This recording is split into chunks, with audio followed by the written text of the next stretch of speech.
Was auch immer du tust, bitte nicht einfach impulsiv deinen Job hinschmeißen. Heute möchte ich darüber sprechen, wie wir das Dilemma soll ich gehen oder im Job bleiben, lösen können. Es ist ja leider so, dass uns bunte Brains dieses Schicksal besonders häufig ereilt, sei es aufgrund einer späten Diagnose, die unser Leben völlig aus der Bahn wirft, oder wegen eines Burnouts oder einfach wegen Unmasking. Und es muss ja nicht mal der falsche Beruf sein, im Gegenteil.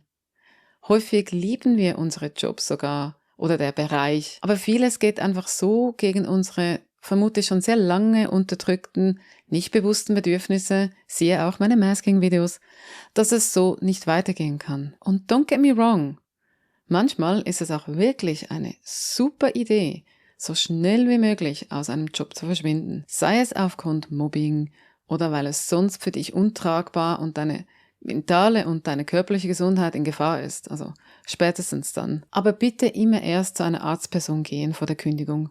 In der Schweiz zumindest bestimmt das ziemlich fest darüber, ob, ab wann und wie lange man Arbeitslosengeld bekommt.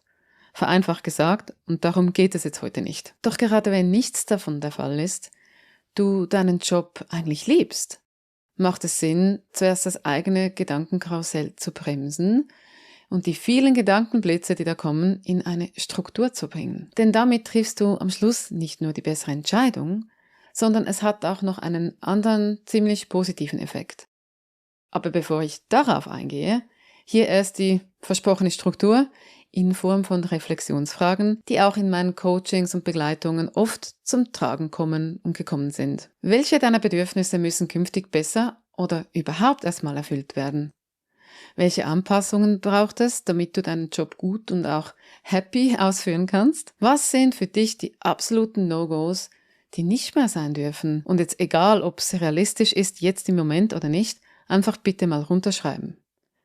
Und welche Stärken von dir möchtest du künftig in deinem Job mehr einbringen oder noch entwickeln? Welche deiner Werte möchtest du künftig kompromisslos leben? Und was wären vielleicht berufliche Alternativen, die dich reizen würden?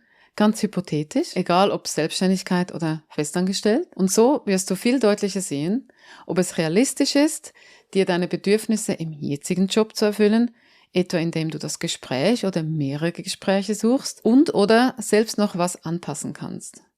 Oder du wirst erkennen, dass du dich in eine neue Richtung orientieren darfst. Oder, und das ist jetzt der schöne Zusatzeffekt, du wirst vielleicht auch merken, dass es für dich gerade völlig ausreicht, einfach einen Plan B zu haben, weil du dich wieder handlungsfähig fühlst und plötzlich valide Alternativen siehst, sollte es doch nicht mehr funktionieren im jetzigen Job.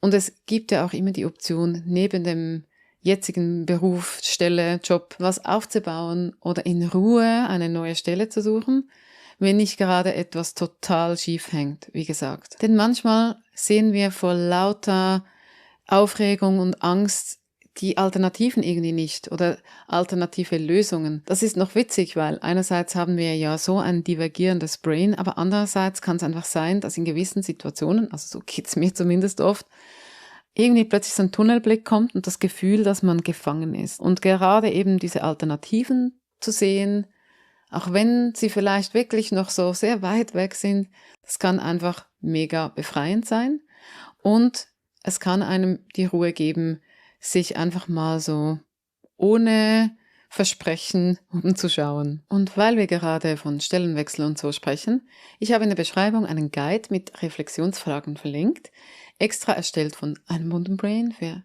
andere bunte Brains. Darin sind 5 Dinge, über die du dir im Klaren sein darfst, bevor du Hals über Kopf in den nächsten Job flüchtest und dann eventuell das Gleiche bald wieder erlebst. Nur ich?